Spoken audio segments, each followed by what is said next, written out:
It's been years since anyone in Neverland has seen the boy who never grew up. When the children of Peter Banning, a successful but absent-minded lawyer who has forgotten his past, are kidnapped, Peter is set out for an adventure. With the help of Tinker Bell and the Lost Boys, Peter regains his youthful spirit to save his family from Captain James Hook.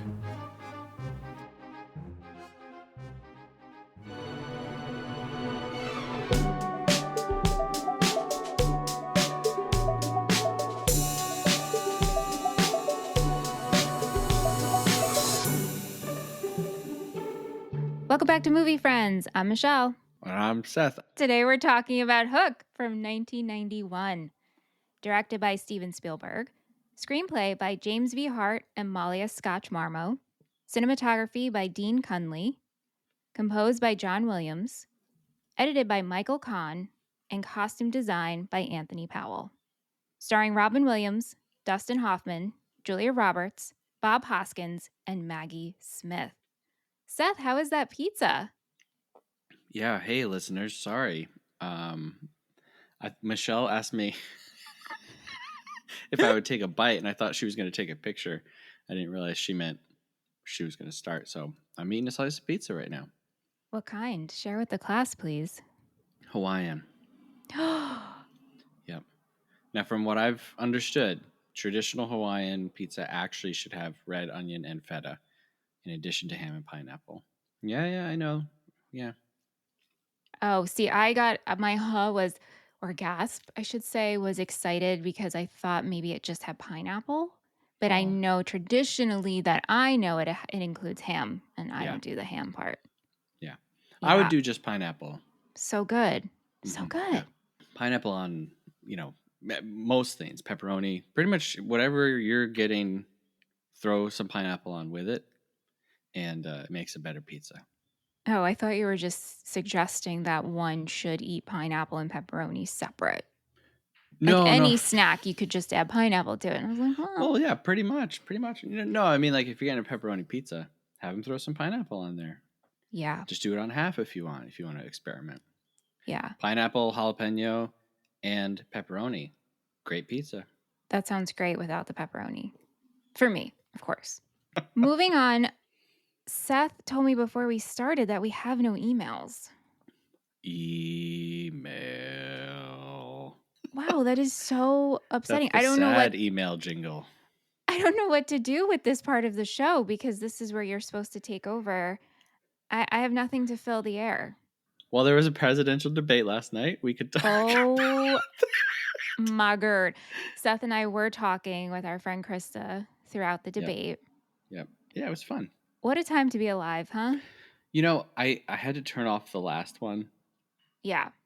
I got 15 minutes in and I was just so stressed out. I turned it off. But this one, I stuck it out. Probably because I was texting with you and Krista. That made it easier to It was manage. kind of like it kind of reminded me of like when you used to gather around with your friends and have planned viewing parties. Sure. Yeah. Next Movie Friends live show will be a presidential debate. We'll watch it.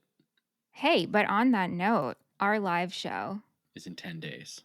Oh my gosh. There's just so many thoughts and no thoughts at all about it, but it's coming whether we're ready or not.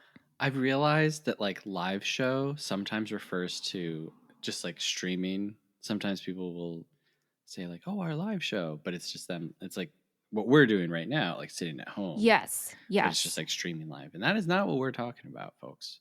This is a full-on musical number production, zany stuff, props, sketch comedy, surprise guests.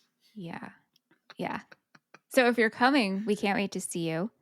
Yes. And if you can't make it, tune into the episode. And there will be video of it. So yeah, so that's exciting. We'll try and figure that out. Honestly, I don't know how much editing and stuff. So that might be a Patreon exclusive. I'm not sure. Listen, I think we should just make it a Patreon exclusive right here. Yeah. By the way, listeners, you can support our show, patreon.com/moviefriendspodcast. $5 a month, and you support the show, and it makes us happy. And you know what? I have just been having such a bad few weeks. Just like, oh my gosh, I've been going through the ringer. And so, you know what would put a smile on my face? You know what would put a wiggle in my jiggle?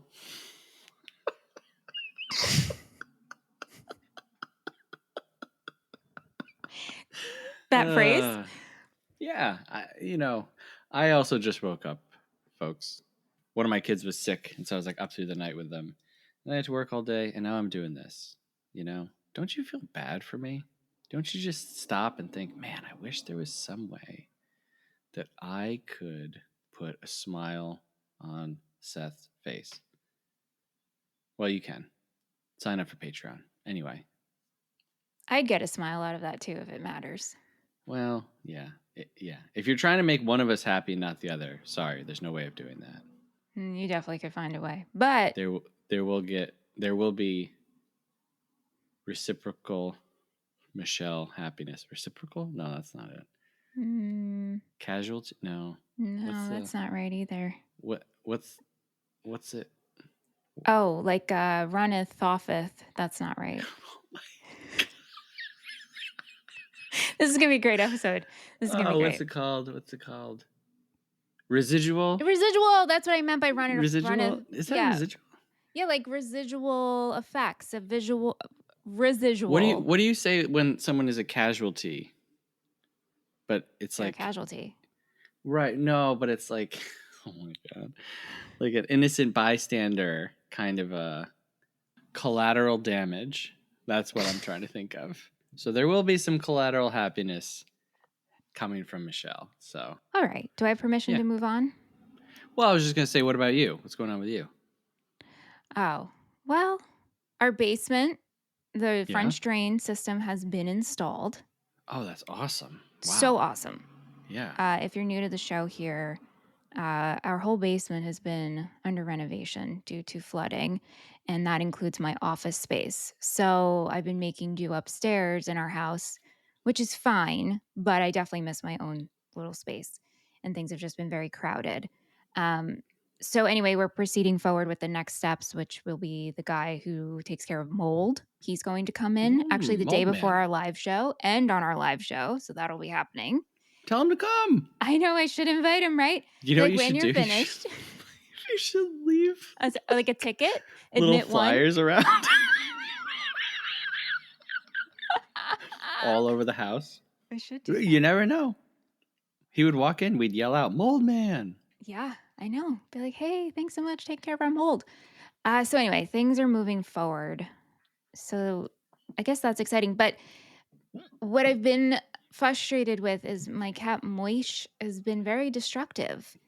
He knocked down our electric glass tea kettle and it smashed at 4 a.m. and I thought someone was breaking into our house. No. He's been stealing air plants out of their pots and succulents. So and hiding them. So it's just, it's a little frustrating. Getting some moish mayhem. Yes. Some big moishem. time. Moishem sounds kind of like a Yiddish word. It sure does. I think I'm going to start using that. Yeah. Moishem. We're talking about Hook this episode. We are. Yeah. Wow. This was your pick? This was my pick. We both have seen it, so there's no pre-watch thoughts. Usually before a film, if we haven't seen it, we will record our pre-watch thoughts. But both of us have seen it. So before we move on and discuss, I want to write down our ratings. So Seth and I are going to predict what we think each other is going to rate this film. Yes, and I'm going to run because I don't have paper or a pen. Hold on. Okay. By run, you mean shuffle in your chair. Yeah. All right, I'm back. Sorry, folks. Luckily, my wife's desk is right next to mine, but she is a digital woman.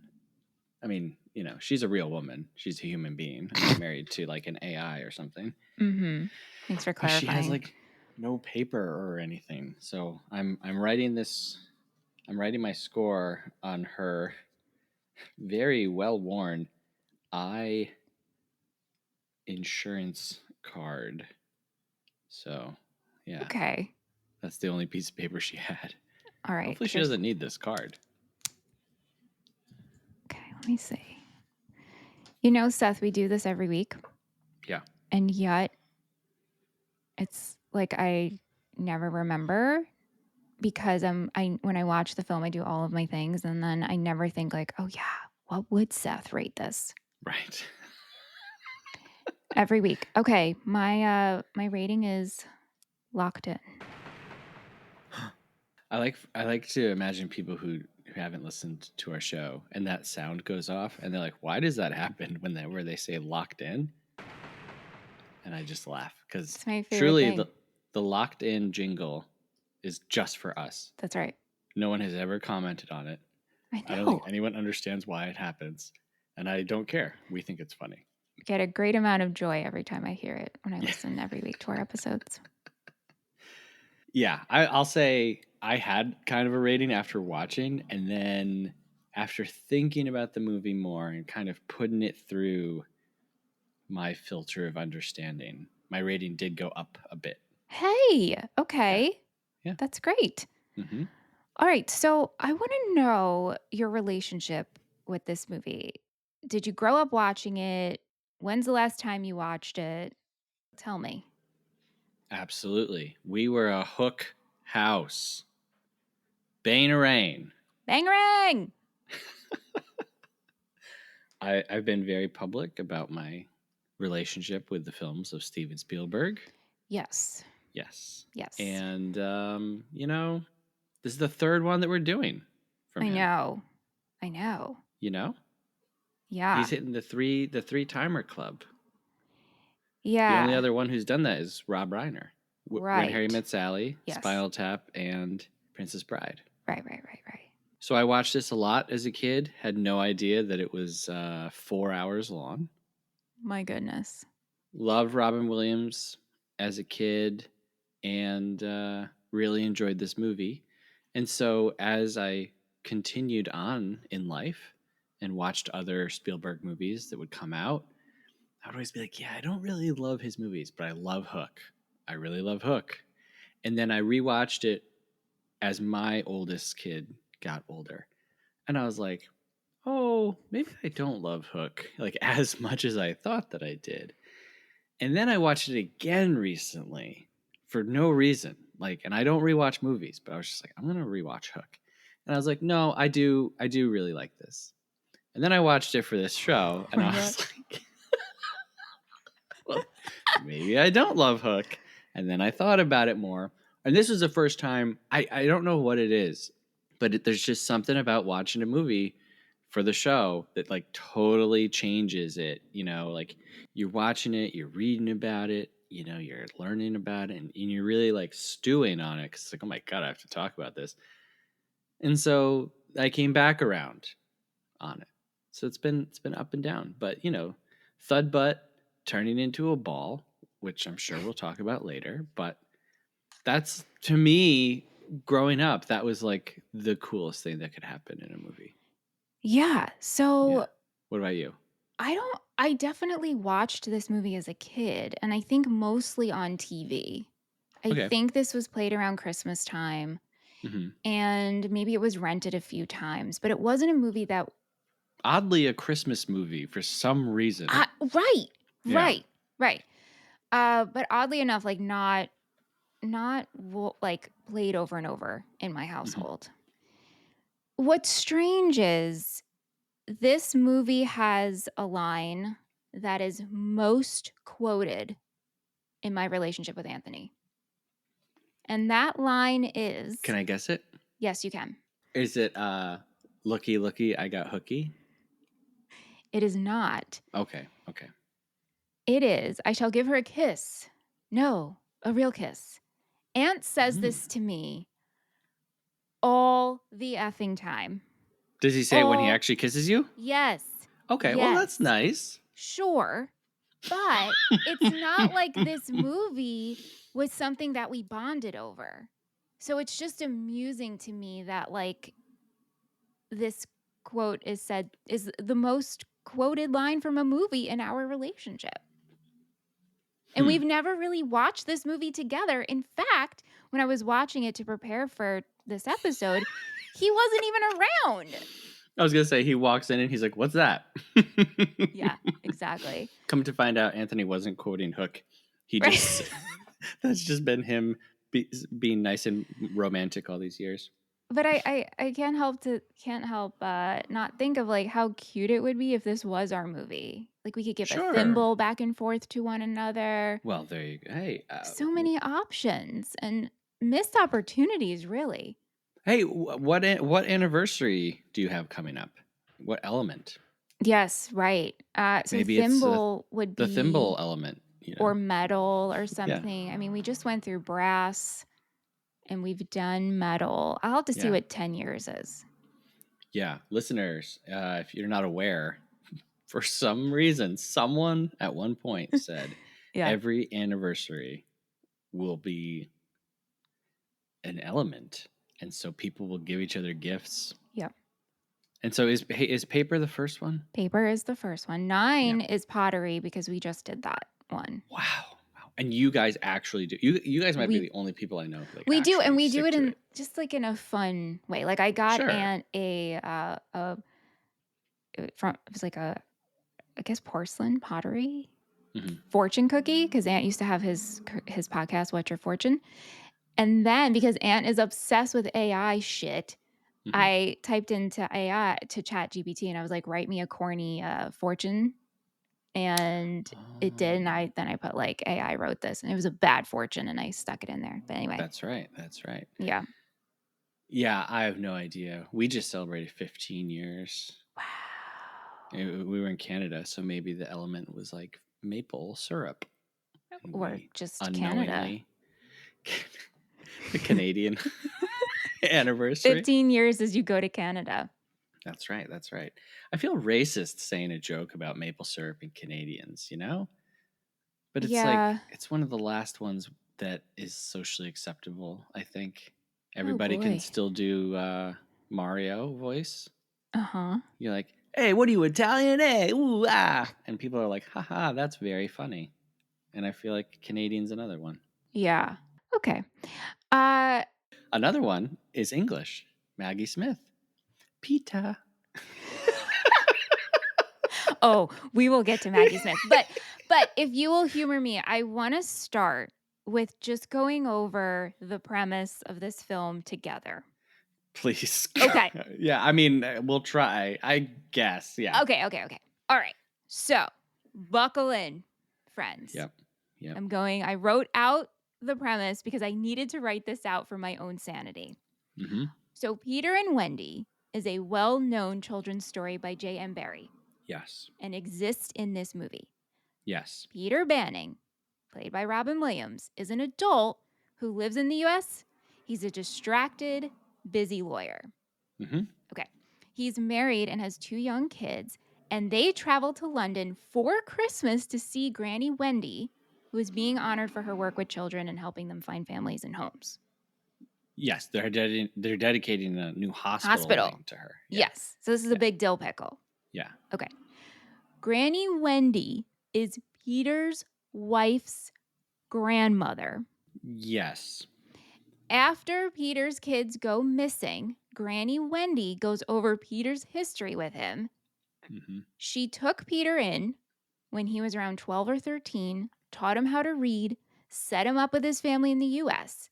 And until this moment, it seems that Peter has completely blocked out the fact that he was Peter Pan and lived in Neverland. Yes. Okay. Mm-hmm. We later learn that Peter met Wendy because when Peter was a baby, and we see this flashback, right? He's in a stroller, and he seemed to have rolled down a hill. But in the story, he claims he didn't want to grow up, so he got away. Yes. Tinkerbell. Saved him as a baby, brought him to Neverland, and as he got older, he would fly around outside of his birth parents' house only to see that it seems like they moved on and they had another baby. So that means Peter has a sibling. Yeah. Right? Let's explore that. Yes. Frederick Pan. Right. Yeah. Okay. Okay. So then he would fly around and see open windows, and that led him to meeting Wendy and her brothers. Mhm. And he would visit, and then Wendy would travel with him until she got old and she couldn't do it anymore. Yep. Okay. And then one night he visits and sees Maura, who is Wendy's granddaughter. Yes. Okay. She's sleeping, and Yes. he's instantly in love with her and wants to Yes. give her a real kiss. And from then on, Peter stays in the real world Yep. and he grows up. Yes.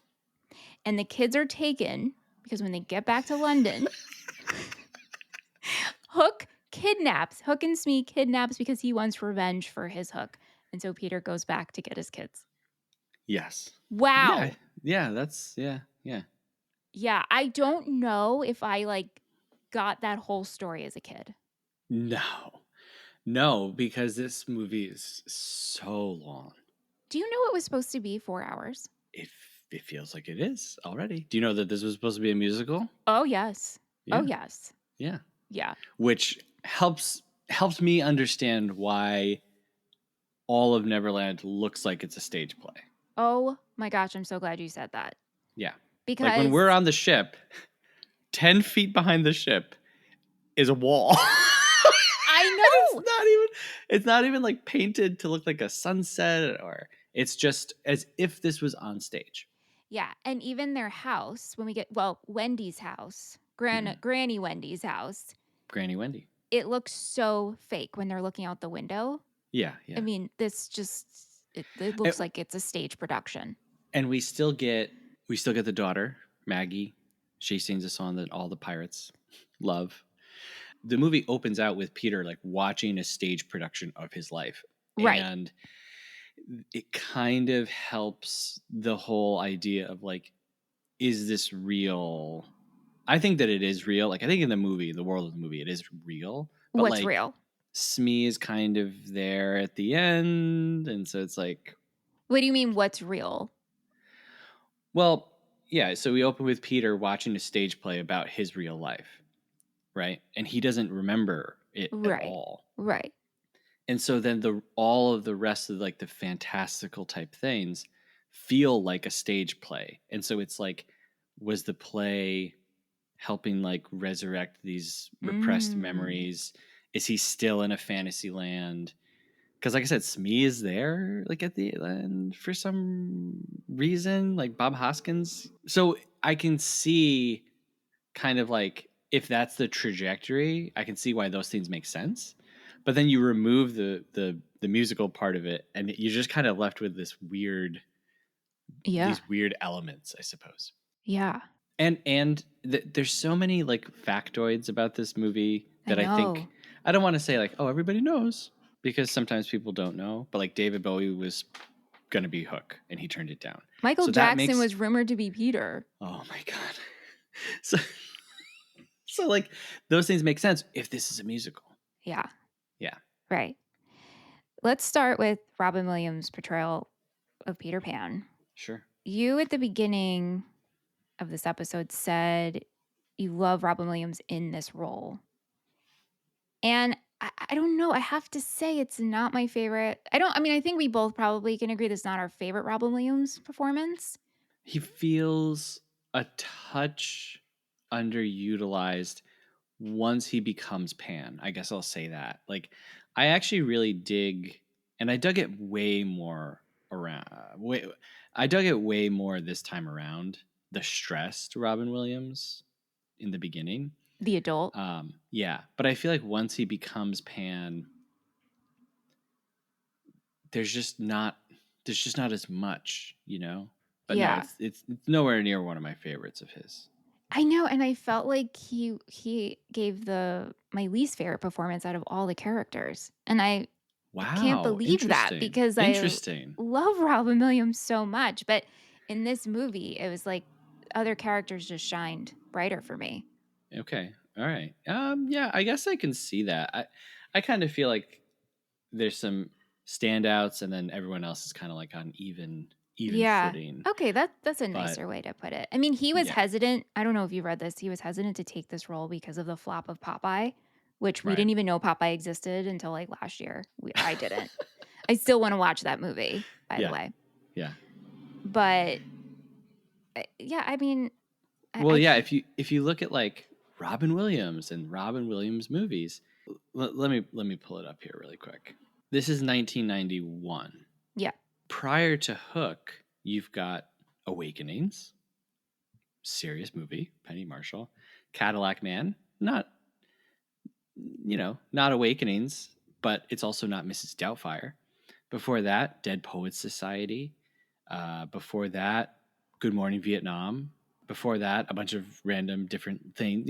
So clearly, Robin Williams, the comedian, existed. It was here, it was there.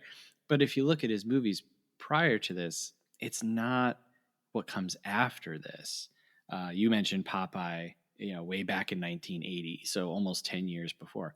And then after Hook, it's The Fisher King, Fern Gully, Aladdin, Toys, Mrs. Doubtfire, so Jumanji, Jack is like a thrown in lot there. of the stuff that we like think of as Robin Williams's main bread and butter of his career comes after this movie. Yeah. So choosing him for this is really interesting because Robin Williams doesn't necessarily strike me as like a super youthful guy. He's got like tons and tons of energy, but it's not the same thing as like Jim Carrey, who was like very, very young, right? And I don't necessarily want to see Jim Carrey Peter Pan, but I think that would make us crazy if we saw that. But it's an interesting choice, I guess is my point. Like, it's not the same thing as post this movie. Yeah. A performance that I really, really did enjoy was Julia Roberts as Tinkerbell. And I loved just what she brought. She's 23. She's coming off of Pretty Woman's success. 23. Crazy young. Yeah. Yeah. And there was so much drama on set. Not that we need to like lean into the gossip, but she had this title attached to her as Tinker Hell. And her and Spielberg didn't really get along well. And she was going through this scandal of allegedly cheating on her fiance, who's Kiefer Sutherland, and he was cheating on her. And she had to do a lot of her work by herself against a green screen. Yeah. And Spielberg, he said that he would probably never work with her again. Yeah. And she was hurt by that comment, but he did, say that she is a great actor and her performance was great. And so I hope we can look back and be like, okay, she was going through some stuff. Sure. However, I thoroughly enjoyed her and thought she was great. Tinkerbell in this movie is a little complicated. Tinkerbell is, as far as I understand it, the villain of this movie. Wow. You think? She's the one who gives Captain Hook like the dossier on all of Peter's life and the details of his life. And I kept thinking, how do the pirates get to England? Because in order to fly, you need to have happy thoughts. And that's the whole thing about Peter Pan versus Captain Hook, right? Yes. Captain Hook doesn't have happy thoughts. The pirates don't have happy thoughts. They can't fly. Peter Pan can fly. Who else can fly? Tinkerbell. And so at one point, Smee and Captain Hook are talking and they say, we have this information about where, his life and what he looks like, and the kids signed by, whatever T Bell or, whatever she signs her name as. And when the kids get kidnapped, which the movie becomes a horror movie. Yeah. By the way. Yeah. Liza being like the children were screaming is like genuinely scary. We get like the slightest of a Dutch angle, which is like when the camera's a little cockeyed and it's like something's wrong. The blankets fly straight off the kids. I wrote in my notes, I was like, this is a little like Poltergeist, which was also Steven Spielberg, adjacent. But it dawned on me. I was like, oh my God, that's right. The pirates can't come here. Tinkerbell led the pirates here because she wanted Peter to become Peter again. And I think ultimately she wanted Peter to become Peter again because she's in love with him, which is so weird. In that one scene where she like dresses up and she's like, Peter, do you think maybe you and I could ever, be married? I never even put any of this together. Me either, until this time around. Well, like I noticed that she's in love with him, and her Yeah. one wish was for them to be together. And she says, if you ever like meet me in the in between real life and dream life, and we could Yes. be together. But I never put it together of her being the villain and bringing the pirates to the kids. Yeah, and I think it's not like full on explicitly like Tinkerbell's the villain. And I think that her, you can spin that a certain way of just saying Peter Pan has truly lost himself. Like he is losing his family. Yeah. He's losing his family. He's losing his life. And so she has good intentions in like restoring his youthful Yes. exuberance to him. But in the Disney Tinkerbell Peter Pan movie, she's not like a saint. She's a troublemaker. She's spicy. Tinkerbell, She's yeah, spicy. Tinkerbell is a troublemaker. Yeah. And yeah, she's spicy. She's sassy. She's hurting people. They call Peter calls her the Firefly from Hell in this movie or something. Yeah, I never really considered all of those things, and I was like, oh my god, Tink, like, Wow. God, you're sick. Kind of makes me like enjoy her performance a little bit more. Yeah, and I wonder if in a 4-hour version you would have gotten a little bit more of that. But there are so many dark things in this children's movie that it's barely a children's movie. Yeah. Yeah. And that's Spielberg's MO, man. Going back to E.T., think about all the crazy stuff in E.T. where it's like, geez, Louise, watching his family disintegrate and but all you remember is like the bike riding stuff. You do. You remember like the sugar on top. Yeah. Yeah.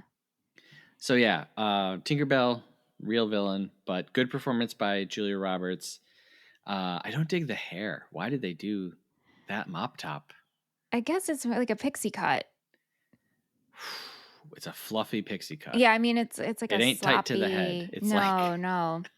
I did like that they didn't like over sexualize her because Tinkerbell has become an over sexualized sure persona or character. At least sexualized.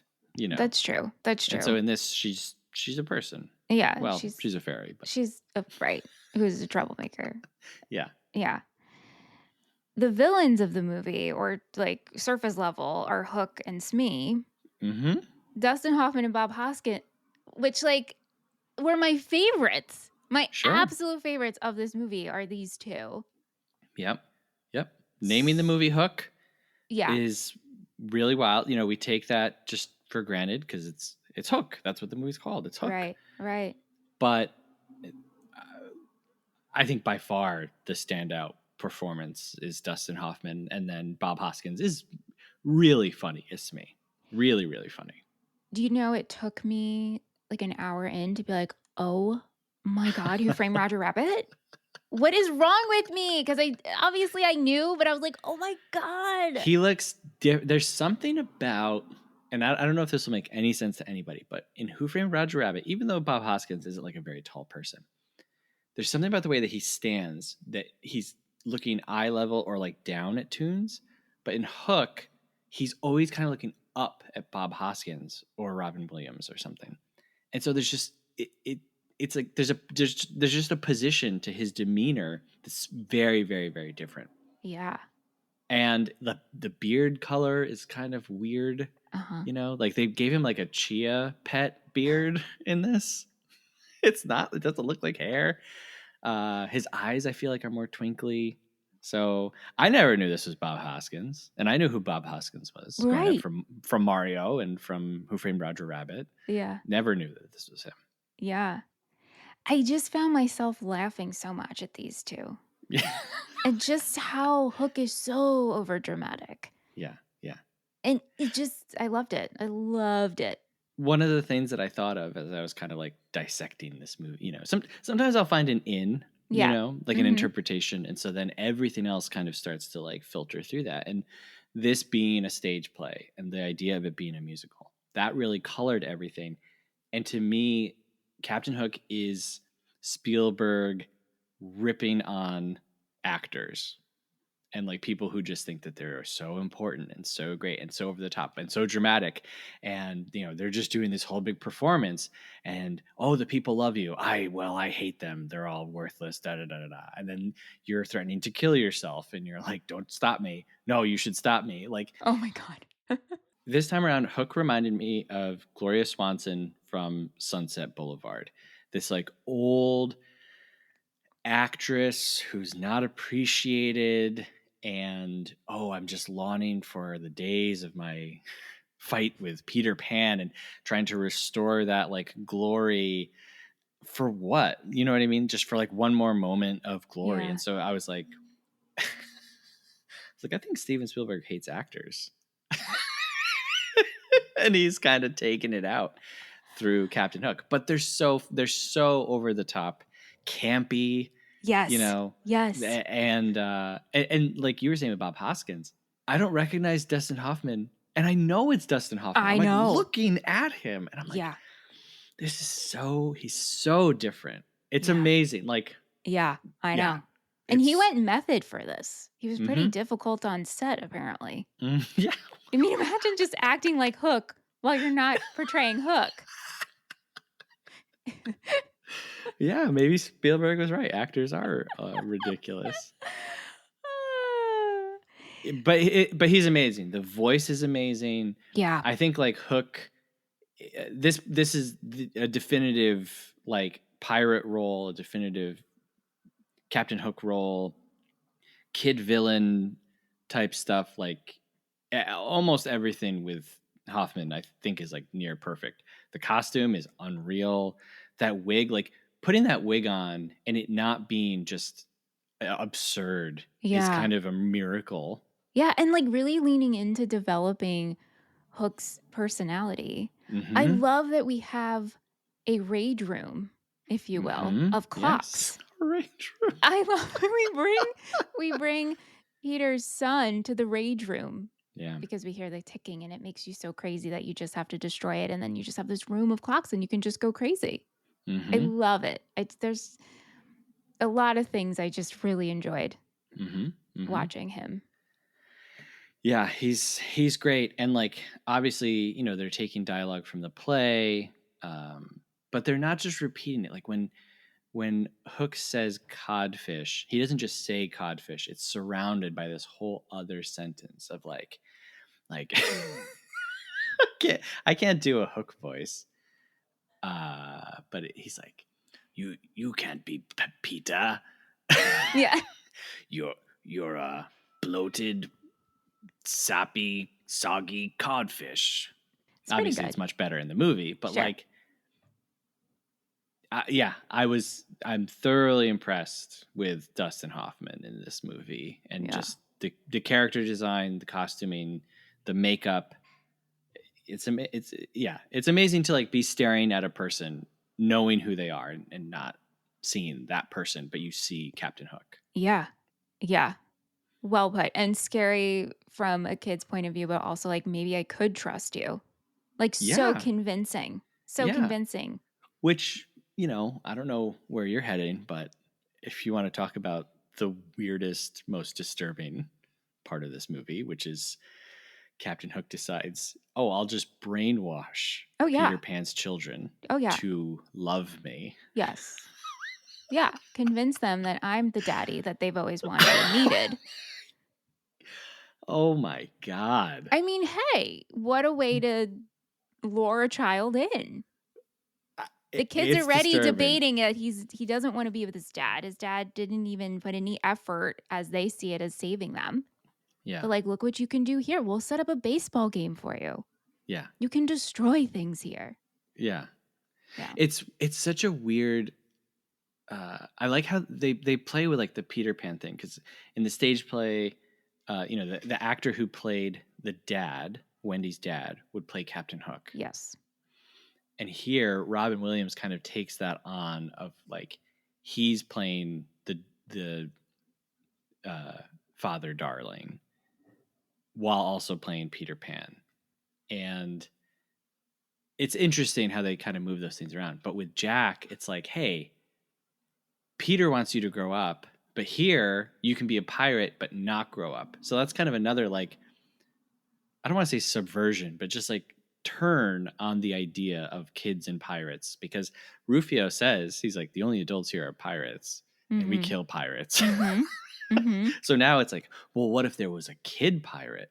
Right. It's interesting. It's interesting. There is really good stuff in this movie. And this is where I'm like conflicted, because I feel like I've heard like a lot of the story. I'm like, ooh, this is good. And then a lot of it, I'm like, it's too convoluted. It's messy. We go on for too long. I have another C word to describe a lot of this, which is corny. Oh, well, sure. Yes. This movie is a corn dog wrapped in a corn ball. Yeah. And thrown into the cornfield. The music, you had sent me a text about the music in the first 15% of the movie. It's like the Weather Channel. Like oh my God. So I feel bad talking about that, talking that way about John Williams, who's so great. I don't, because it's not, it's so dated. You know, John Williams stuff feels like epic and good and, you know, but timeless. Like, yes, but this stuff is like, oh, and for right, and for this, like, was going to be a musical, but then it just feels like it's over the top for this movie. Yes, it's not. Yeah. It doesn't mesh well. It's like what? It's like they switched gears on one part of the movie, but everything else stayed this other thing. Yeah, and it there are parts that don't mesh. Like you said, that there is really good stuff. One shot that I was really impressed with, but again, it's like Spielberg, pull it back a touch. Like, we get it, you know. Like, that's how I feel with a lot of his sentiment and his corny stuff. It's like, we understand it. You're showing us a little too much. But when Peter's on this,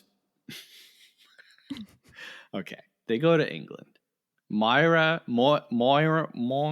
I love to say Moira, but it's Moira. But they say Mora. Mora. Most disgusting name ever. If your name is Moira out there, stop listening. We don't want you as a listener. Okay. I like the name, so you can stay. She is like just so excited to be back, and it's her childhood home, and I get that. Like, when you go back to a place that you haven't been in a long time, it's like, oh my God, remember this and this and this, and Toodles. There's Toodles. And Peter is like constantly talking to Brad. Who is Brad? Who's Brad? Someone at the firm who seems his partner. But like when Peter left, sorry to cut you off, but like if we're going to talk about Peter and Brad, before Peter went on his vacation or they knew where he was going, they do that corny cell phone draw. Boo, duh.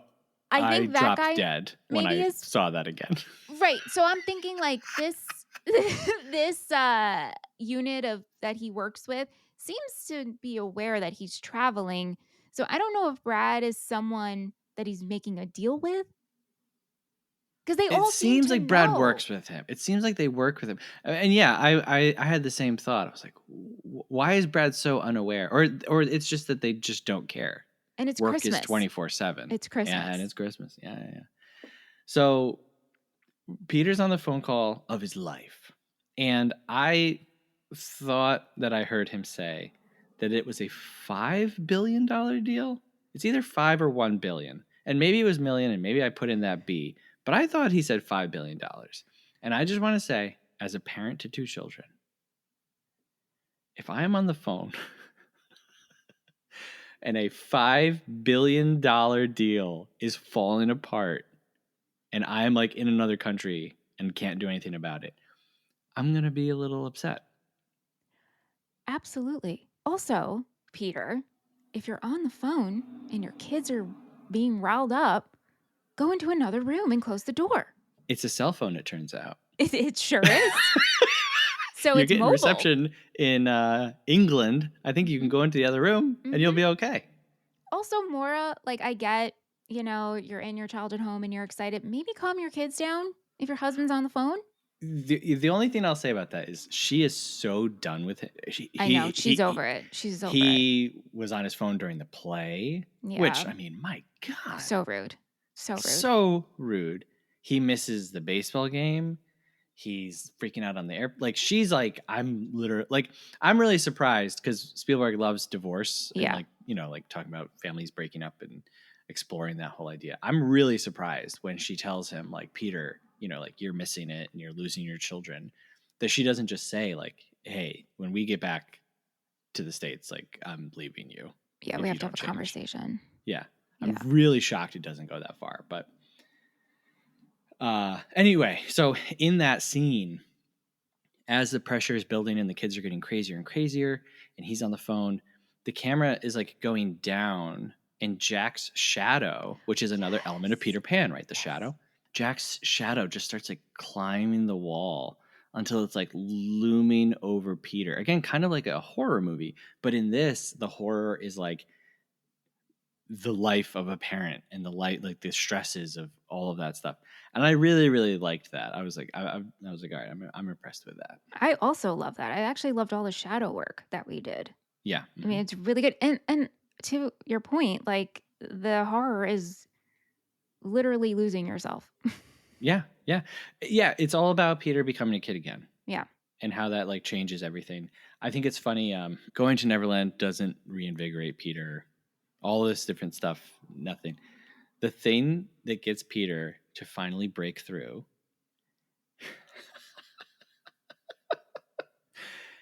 is exchanging extremely crude insults with a child.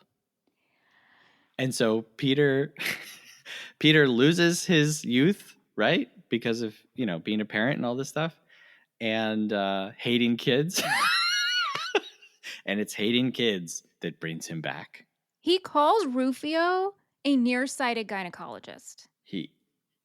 Yes. Robin Williams was 40 years old at this point. So I'm assuming Peter is around 40. And he says this to a child. Why this line? Like we're going back and forth with a lot of insults that are, you know, on the level of what you would call someone. I don't have it verbatim, but it's like, you're a butthead, you're a blah, blah, blah. And then it's all like rhyming. Yes. It's and like then that line. The one I always remember is you're a rude, crude sack of something, dude. Yeah. Whatever. Yeah. I was like, oh, I'm going to write all these down. And then I was just like, I'll wait for a better one. And a better one like never came. Like it's ridiculous. And then, the nearsighted gynecologist, which is like, I mean, look, I'm not a doctor and I don't go to the gynecologist, but I feel like, is that necessarily a bad thing? Like, I'm just saying, like, if you went to get checked out by the doctor and he's like across the room, like, it looks good. Gynecologist, though. Seems okay. You're good from over here. I feel like that's already a close-up and personal thing. Yeah. Okay. If we're going to break it down literally, then sure. But what a weird thing to yell at a kid. I know. Well, I know. And like I said, it makes it even weirder when you really think about it. It's like, this doesn't make sense at all. Like, were they just like, we need to get some kind of naughty insult in there? And Robin Williams was like, I got the perfect thing. Just there's keep no way. your cameras rolling, guys. No. I don't believe it. Robin was like, I'm going to yell this as a child. I mean, the actor playing Rufio is 15, teen, whatever. Yeah. Still. Yeah. I wonder if they let them riff on that. Yeah. If they just let them keep going. Can I tell you? So, as I said, I haven't seen this movie in a really long time, right? Mm-hmm. So I forgot a lot of things. However, before we meet Rufio, okay, and the Lost Boys are gathering, it's like someone took over my body.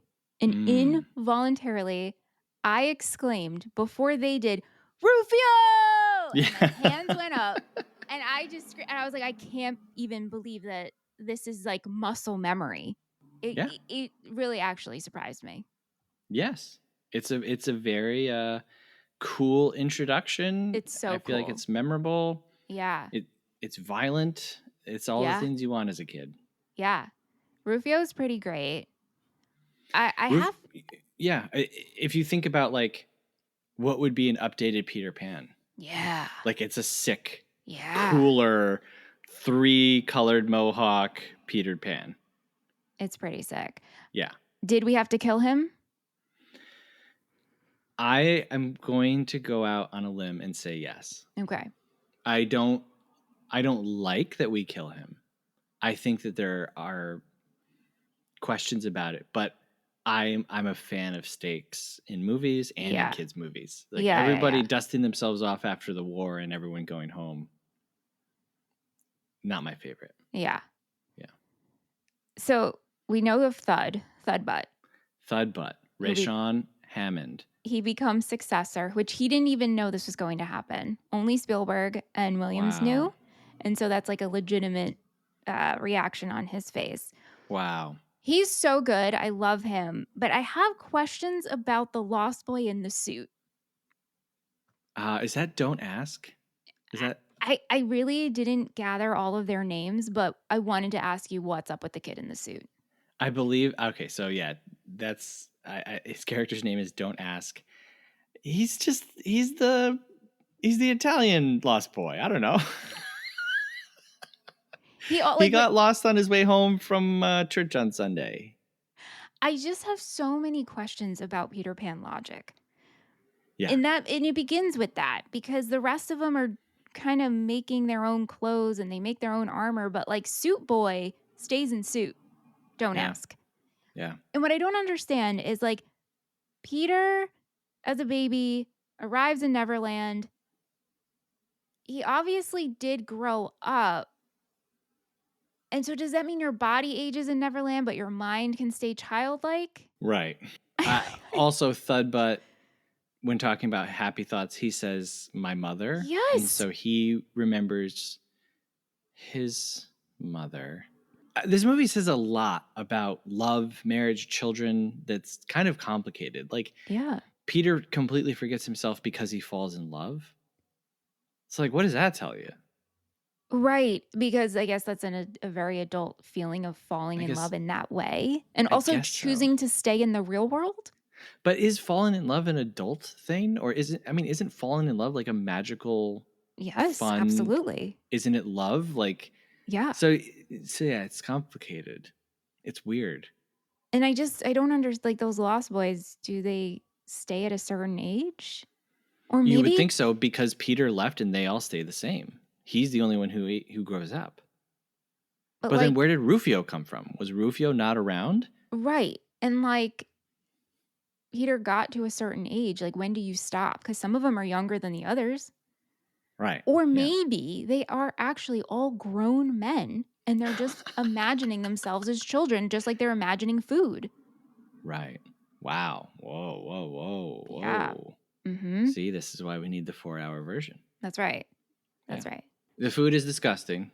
I just want to say that. I do like that scene, though. I do. It's a great scene. Using our imagination. I loved that scene, especially as a kid. It's very. I'm not saying one was inspired by the other, but I think that as children of the 90s, there was an element that was kind of magical to us, and that was the Nickelodeon slime. Yes. Right? And then you had Floam. Do you remember Floam? Yep. Yeah. And so the food that they imagine is very, to me, like slime or Floam, or it's bright and colorful, and like Play-Doh. Looks disgusting. But, but that's a very good scene. Yeah, it's really good, and I like the message behind it. Yeah. It's funny because when Peter's standing up on the table, we keep cutting away from him and cutting back, and each time the colors on Robin Williams just completely change.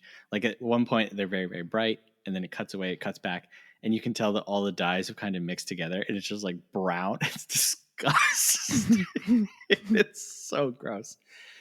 And I'm like, you couldn't get all of those shots just while he was standing there? It's like 3 seconds of film. Like, I feel like we had some great sword fighting. Yeah. Oh, I mean, this is swashbuckling month, right? And so we don't get it really. Well, we see the training between Peter and Rufio, but like really we're waiting until we get to Hook. Mm-hmm. And it's really good. And it goes on for a while, which I was impressed with. But just to like speed it up, Hook ultimately dies by being swallowed by a taxidermied giant crocodile. Oh my goodness gracious. How? this crocodile falls on him, a la Buster Keaton in the house, kind of a thing. Uh-huh. And we see when the dust settles that like the mouth of the crocodile isn't even like anywhere near the ground. Right. So to be swallowed up, Hook would have to like jump up inside. And I know that I can imagine the groans that are happening right now that are like, it's a fantasy movie, it's for kids. But like, you built the thing. You know what I mean? Like, it's not like you were like, oh, run out and grab a quick alligator prop. Like, they built this thing from the ground up, and But like to it just scale, doesn't make any sense. it's like a giant crocodile. Like it's Yeah. so massive. Yeah. And it's taxidermied. Like it's Mhm. not even like it's alive and they just kept to torture it. Right. So how? Ooh, that's dark. Oh my God. Well, that would make sense because he'd be really hungry. Right. Yeah, that's true. He's That's dead true. and stuffed. And so where'd he go? Hook can just slide back out. I know. Trust me. I don't know. understand. And if you're going to do that, just have him be crushed. Like Exactly. the alligator falls sideways and crushes him. Like But right. Yeah. he literally like disappears. Yeah. Because the kids like come up and there's swirling dust. And they're like, Hook's gone. And I'm like, no, he's not. No, he's he's in the not. belly of the alligator, which doesn't make any sense, but sure. Crocodile, sorry. Right. The crocodile. It's a silly ending with, Peter gets back the next morning and has his Ebenezer Christmas Carol moment. Yes. Can I just really say quickly? Yeah. The golden sword is super cool. It's very cool. It's very, very cool to have everybody have swords, and then Peter has like, this is the Pan sword. Yes. Yes. Yeah. No, it's very cool. I loved all the sword in this. But like the way this movie ends is Toodles, who was a past lost boy.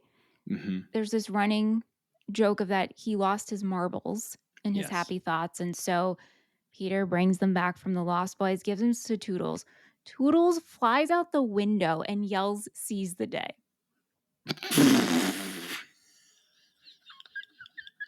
That's it. There's too many ideas. I'm sorry, but like it's just like I can't. You need to have a Toodles ending. You know what I mean? Like that's how this movie is set up. And he on the ending credits, you just see this little figure floating around in the sky, and that's Toodles. Seize the day. Which it's like, is Toodles going back to Neverland? Because if so, cool, great. If not, my God, this is terrifying. Well, a poor man is floating off into the ether. Right. On that, I just want to say, like, my main problem with this movie is the dialogue.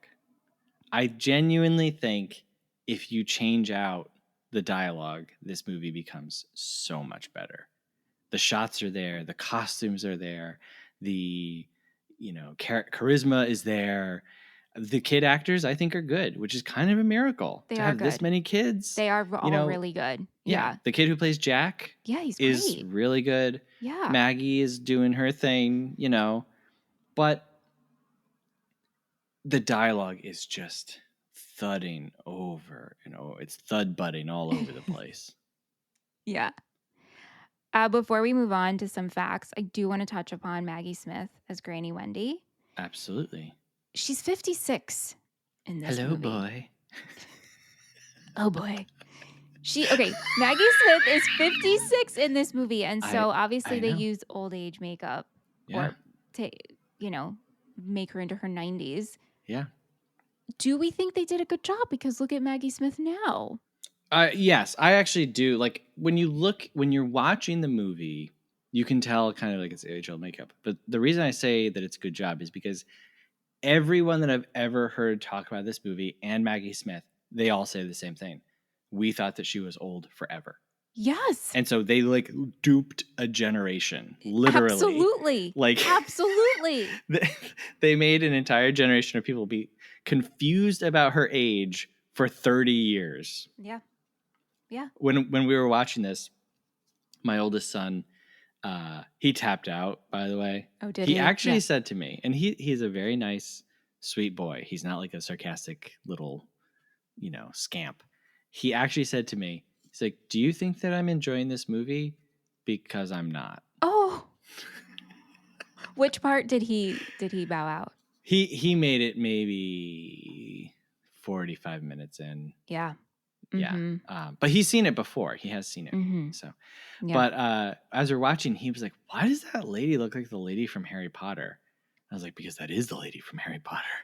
Yeah. Just several years earlier, but way, way older. Now, I have a fact I have about this.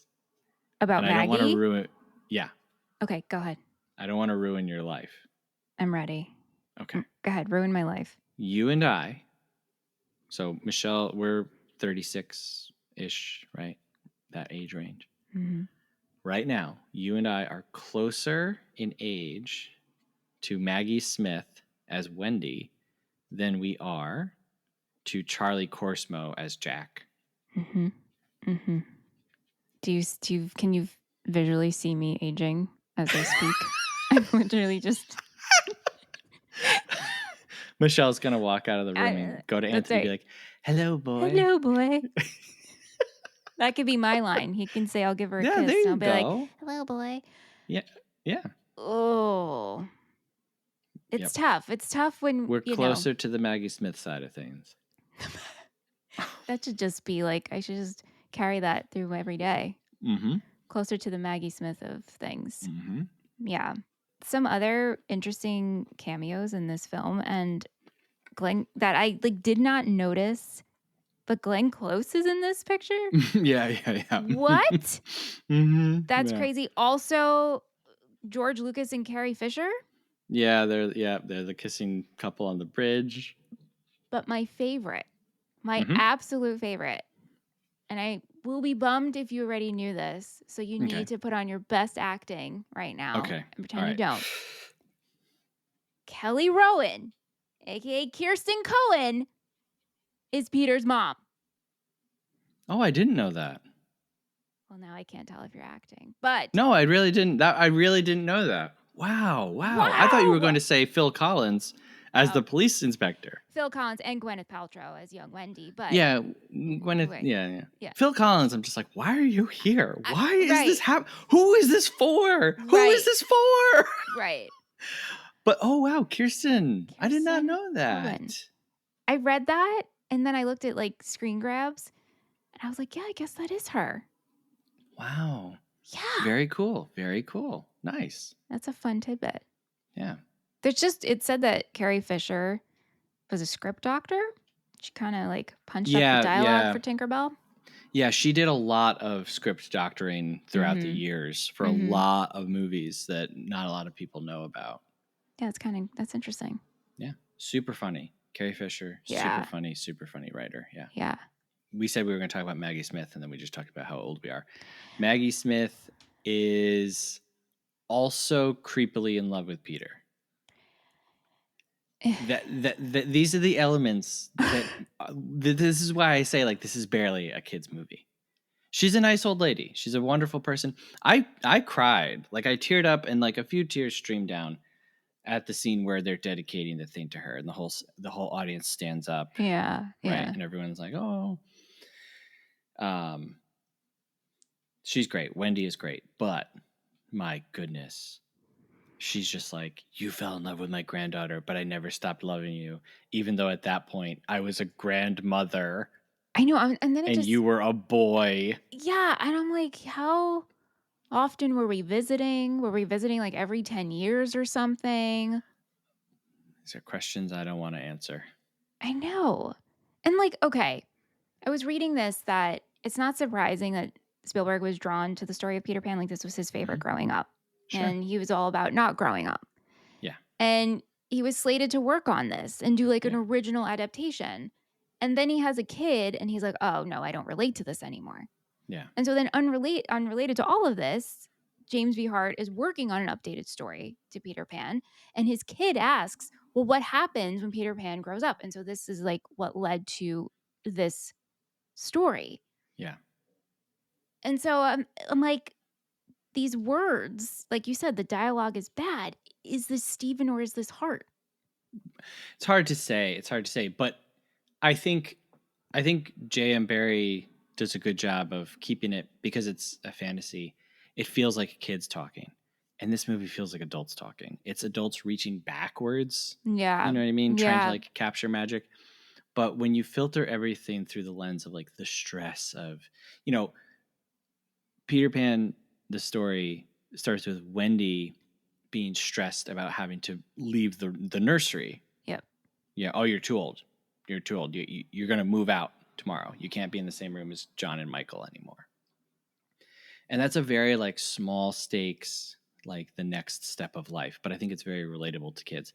Kids can't relate to $1 billion phone calls and owls screwing up land plans and complicated romantic relationships between you and an ancient woman and also a fairy. You know, like there's so many adult ideas here that went over my head as a kid. Well, and I think same. went Right. over most people's heads.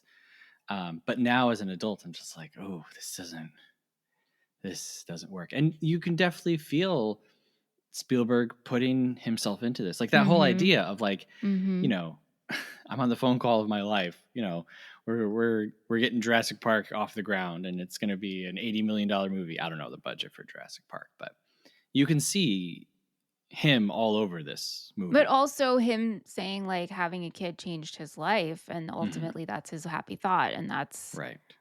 everyone's happy thought, adult wise, in this movie is. Well, Peter and Moira's happy thoughts are their kids, and then the Lost Boys just wish they had a mom, and Yeah. Maggie yells out to Hook that you just need a mommy. Right. So everybody just needs a parent. I guess so. Yeah. Yeah. I just have one last thing, and then we can move on, unless you have anything else. Did the scene when Peter is in the water with the mermaids disturb you at all? Yeah. It's so weird. Those look like children, and they're not like giving pecks on the cheek. And I know like the mermaids are a thing in Peter Pan. Yeah. And I know they have a thing for young Peter Pan. Yeah. But it felt a little too like, were we using tongue? Well, it's like, okay, yeah, you crash into the water, and I can't remember. Are his hands tied when he goes down? Yes. Yeah, yeah. And So they they're do saving him. help. Of Yeah. course. They're putting air into him through the mouth. But this is not just like put air in him, push him to the surface. No, this is no, like no. we're going to take turns Yes. one at a time Yes. kissing one of the different flavors of mermaid, because they each come in green, blue, and red. Right. Right. Exactly. Exactly. And like I said, it just kind of all broils into this like these weird elements of romantic notions. Yeah. Where in Peter Pan, that's all done away with the thimble. Right. Oh, right. I'm going to kiss you. Okay, well, what's a kiss? Here, it's a thimble. It's a thimble, right. And so that's childhood romanticism. That's childhood. Yeah. And here it's like, no, we're going to make out with mermaids. And Tinkerbell is going to basically like profess her love and dedication to you. And yeah. I have two thoughts. One is a question and one is a thought. Okay. My thought on parents and kids is kids won't change. So for you as a parent, you have to set the boundaries for your kids, but then you have to change. You can't expect kids to grow up overnight, and you can't expect them in the moment to change themselves. They don't have like the mental capacity and the mature tools to do that, but you do as an adult. So that kind of rewatching this kind of helped like solidify that. You have to expect kids to be kids, and like I said, set boundaries. You can't say it's a free for all because you're kids. But yeah, you got to change as a parent. And then the only other thing, Jack on this plane is evil. Evil. Yeah. Throwing a baseball against the roof of a plane. Yeah. No way. Yeah. No way. And then banging the ball against the glass. I'm like, this kid is a villain. Like, he is the devil. Yeah, like out of control. We're just letting him get his anger out. Yeah. Also, why are we just holding the baseball? Like, why are we traveling with the baseball? I don't get it. I never had it like a, connection to a sports ball before. So The baseball thing is so funny because when they're in the play and Peter's on the phone, Jack turns to him and says, "But Dad, what about my big game?" I know. And brings the ball right into the frame. It's like, we don't need to see No, the we ball. don't. No. You can just say my big game. Right. 5 seconds later, we'll flash to you at the baseball diamond. We won't be shocked as an audience to find out it's baseball.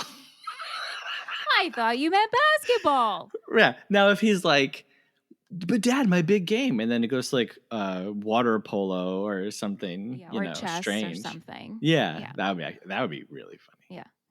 How was Toodles Wendy's first orphan? I wonder Because if Toodles like just came home with Wendy and decided what? to stay in the real world, Yeah. but then started working for her. Because like Wendy and her brothers still have parents, unless Wendy went back as like an adult and took Toodles. But then Wendy would need Tink to go back. Right. It's all yeah. Right. Like you said, figuring out the Peter Pan logic. The you just logic. Have to stop. We just have to let it go. Yeah. Yeah. So the budget for this was $70 million. Box office made over $300 million. Okay. Yeah. All right. It has a score of 29 on Rotten Tomatoes. Oh my god. 3.4 on Letterboxd, 52 on Metacritic. Wow. Ebert gave it 2 stars. Wow. And it had a 76-day shooting schedule, but it went over over 115 days. Jeez. This was due to working with children and their limited schedules. Yeah. Yeah. The whole Julia Roberts situation. Also, Dustin Hoffman being a perfectionist and being very method. So, yeah, that added to it. Let's go into our happies and crappies. It's time for happies and crappies. Happies and crappies. All right, Seth, you go first. I just want to say I'm glad we're not doing cut, edit, keep for this movie. No, we would be here do for another hour. Yeah, we could redo this whole movie, I think. All right, I'm going to start with my happy, which is Thudbutt turning into a ball. It's great. It's so good that they do it like 3 times. Yeah. It's amazing that it keeps happening. The kid who plays Thudbutt, so great. He's just got a great twinkle in his eye, and I love that he's the one who's tasked with taking care of the Lost Boys after Rufio is murdered. I just love it. Thudbutt rules, and the ball rules. Yeah. And then my crappy is not necessarily the length, because you know what? I'd be okay with a 2.5 hour Peter Pan movie. I'm glad that we didn't do the Native Americans in this one, because in the Disney movie, it's pretty despicable. Hook and Smee talk about going to kill them. Yes, but we don't see that. Yeah, it's mentioned a few times. Tiger Lily is mentioned. Yes, yes. And like you said, we get the mermaids. So like, there's a few elements, but for the most part, we're really just Lost Boys Hideout and then Pirate Bay. So it's not necessarily the length, but just when we keep adding and adding and adding, and oh, this is how Peter Pan came to Neverland, and oh, this is who Moira. I don't need any of that stuff, really. Just tell me that Peter Pan's married. Oh, Granny Wendy is. Just make Moira another orphan. They met in her house because it was a house for orphans. Okay, like you can streamline this without making it shorter. Just don't have so many ideas happening all at the same time. Right. Yeah. Yeah, so that's my crappy. It's too much in the sauce. Too much. My happy is just Dustin Hoffman as Hook. Yeah. I mean, stellar. Yeah. My crappy, I was going to go with just like the storytelling aspect and also how it's too much, but really I'm going to just simplify it and put the mermaids kissing Peter, the way they kissed him. Okay, sure. It didn't sit right. And especially Yeah. because the first mermaid looked like a child and maybe she's Yeah. probably of age, hopefully. Yeah. Yeah. But it just felt very, I Yeah. didn't like it. I didn't like it. Well, everyone's like, Peter's back in town.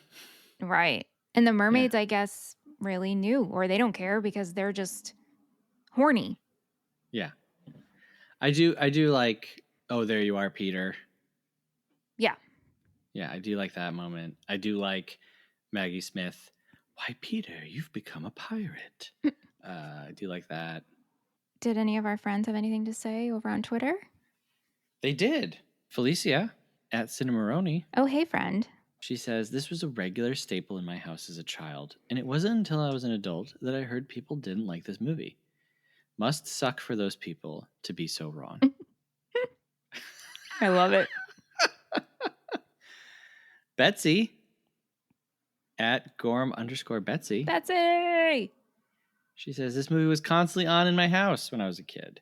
And yet I didn't know about the Glenn Close cameo in this movie until a few years ago, and it blew my mind. Also, if you don't read the reviews in a pirate voice, I'll be disappointed. Uh-oh. I don't know that I can do it. Hazel at Hazel Monsalo says, everyone yells at me when I say this, but I think it's overrated. Mediocre in the first place, made worse by the awful miscasting of Julia Roberts. Whoa. Mm-hmm. Wow. Okay, Hazel. Andrew Ledford at St. Jimmy Skywalk 1. Whoa. There's a lot going on there. Says, John Williams' best flying theme ever. The whole score is nothing short of brilliant.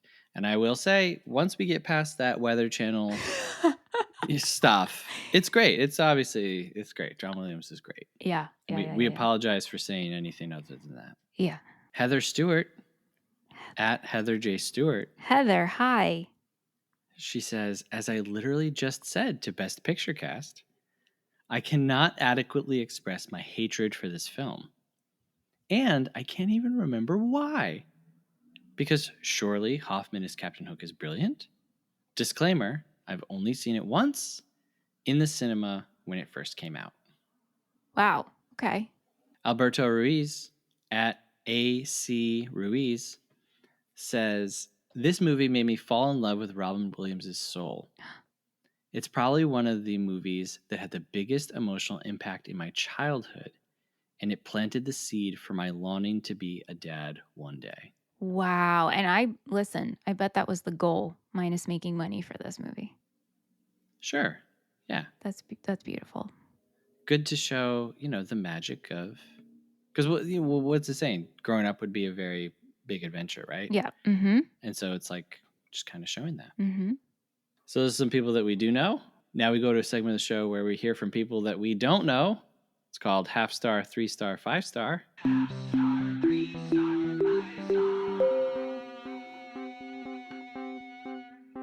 All right, these are reviews from letterboxd.com. We start out with a half-star review, which is the lowest rating that you can give a movie. We go all the way up to a 5-star review, which is the highest rating that you can give a movie. And do you have a request? I know Betsy wants a pirate. Do you have a request for a voice for this one? I think a pirate is very fitting. Okay. And I sent over the half-star review for you. So yes. I look forward to hearing it. Now, it could be pirate or it could be Hook. Yeah, I think I'll try to do a Hook. Okay, a Dustin Hoffman Hook. I want Peter Pan. There you go. Bring me Pan. One of the most dispiriting movies ever made. It's like taking 4 Benadryls before going to a birthday party at Chuck E. Cheese. Loud, garish, ugly, and aggressive, but everything moves like it's underwater. Spielberg's Quintet. I like that we got a little British in there. It started to get a little Scottish for a second, and then it just got more sinister. Yeah. It wasn't quite Captain Hook. That's okay. It wasn't quite Captain I like Hook. the voice. Yeah. Yeah, so it's like taking 4 Benadryls. and going to a party at Chuck E. Cheese. I don't want to say I agree with this person, but I understand what Where they're saying. coming from, right? Yeah, I understand what they're saying. Yeah. Yeah. Because the first so much of this movie is just sleepy, I am. not necessarily, it's just kind of like boring. And then it's like, hey, here's neon paint thrown at your face. Here's flying. Here's Yeah, it's here's like, the hey, sword fighting. The movie's fun now. That's right. That's I right. hope you stuck around long enough. Yeah, exactly. 3-star review says, if you despise Hook, you have no heart. If you love Hook, you have no brain. Wow. Okay, I don't agree with that one either, but I like it though. I also understand what they're saying Yeah. there.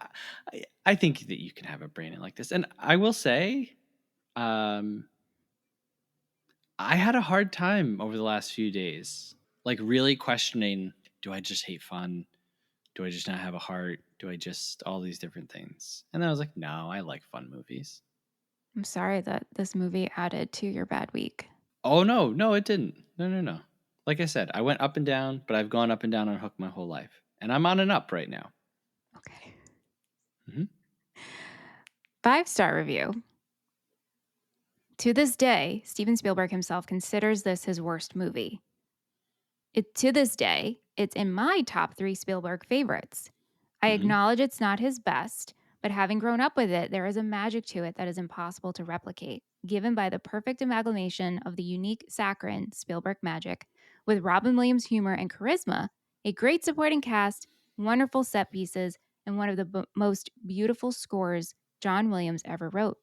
What a great childhood it was growing up in the 90s. Very nice. Yeah. And I think that's how a lot of us feel about this. It's just nostalgic for us. And as an adult, you watch it and you hope you don't lose your imagination and wonderment. Mm-hmm. Yeah, absolutely. All right. So we rate a movie as a schmovie movie or film. We also give it a rating 1 through 5 stars. We give our final thoughts, recommendations. Seth? Do you want to go first since this was your movie? Sure. Or do you want Sure. to go last since this was your Nope. movie? I will go first. All right. So I predicted on my wife's eye care insurance card that you were going to rate this a 3-star movie. Very good. That's exactly what I'm rating it. All right. Very cool. 3-star movie. Don't get too excited for your correct prediction. Yeah. This is kind of like the 5-star review of this is nostalgic. It is a good time to watch as an adult if you're in the mood to be like, wait, what? But also lean into why you love this movie. And I am going to recommend it. Mm-hmm. It's got a great cast. It's star-studded. What I would say is, yeah, come for Robin Williams and stay for Dustin Hoffman. Yeah, that's a beautiful way to put it. Yeah. Mm-hmm. Yeah. All right. For you, I also wrote down 3-star movie. Oof. Very close. So sometimes people get mad at me because they think that I rate things too low, but I always say, to me, 5-star movie is like a perfect movie, right? 2.5 is a movie that I like. So 2.5 is kind of my starting point. So anything lower than that, it's like, all right, I like it less and less until it gets to 0.5 star, which is evil. So I say all that to say, I'm going to rate this 2.5 star movie. Ooh. Which means I like it. I like this movie. There's parts that I like a lot more than others. But I don't think that this is a bad movie. I will say that. I don't think this is bad. There's just too much going on. And I am a little upset that we don't have a 4-hour musical version, a big epic where people sing and explain their feelings and their way of thinking about things, you know? I recommend this with like a caution. Right. Like if you haven't seen this in a while and you love it, I can see you going 50-50 with it. You might watch it and be like, oh my God, what was I thinking? Or you'll be like, oh no, I see. And I think the only reason, you should revisit this, because to me, kids movies as an adult, you don't need to revisit every kids movie that you loved. As a 40-year-old person, do you need to go back and watch The Land Before Time? Not, you do you, whatever. But for this, if it's been a while and you're an adult now, it's going to be a different experience because all the stuff that went over your head won't. And yeah, so recommend cautiously. Yeah. Right. And that was exactly what I experienced. Right. And Right. you will involuntarily too go, Rufio! Yes, absolutely. Oh, it's still so cool. It's so still cool. super, So super cool. Yeah. It's 90s. There's some stuff in this that's dated. Yeah. But like I said, you're going to update Peter Pan. Rufio is a great update for Yeah. Peter Pan. Yeah. Yep. That's it. That's all That's she it. wrote. We did it. Next week is our Space Jam episode. Yep. So, yeah. I'm going to reserve the right, listeners, to put that out a day late, just in case, because it's going to be a crazy weekend. Yes. So we might be back Tuesday. If not, hopefully we'll be back on Monday. Right. We can put it out on Wednesday, Thursday. Who knows? Maybe it will never come out. Yeah, wouldn't that be something? Hey, if you've never come out and given us a review, we would love for you to do that wherever you're listening. Any kind of interaction helps. I know it doesn't seem like it, but if you're listening on Spotify and you can't leave a written review, you can still rate us. Boom, you can do that. If you're listening to us on Castbox, you can leave comments. That helps get us seen by more people. And of course, if you're listening on Apple, leave us a review. It's great. Helps us climb up the charts, which who cares, honestly. But well, we're trying to beat Jamie Kennedy. We are trying to beat the Jamie Kennedy podcast. That's true. You can also send us an email, moviefriendspodcast@gmail.com. Let us know what you thought about Hook. If you revisited it to watch for this episode, we would really love to hear what your experience was with that. And as I said earlier, you can support the show, patreon.com/moviefriendspodcast. You get access to a bunch of episodes on a bunch of movies, some TV shows. You get access to our patron-only Discord, and you get to vote on upcoming movies, which there's, after our Space Jam episode, we have one more week of Swashbuckling September, so we will be back with one more swashbuckling film before heading into October, which is very exciting. That's it. Thanks, Seth, for always doing the spiel. Of course, it's what I'm good at. I'm a regular old Spielberg.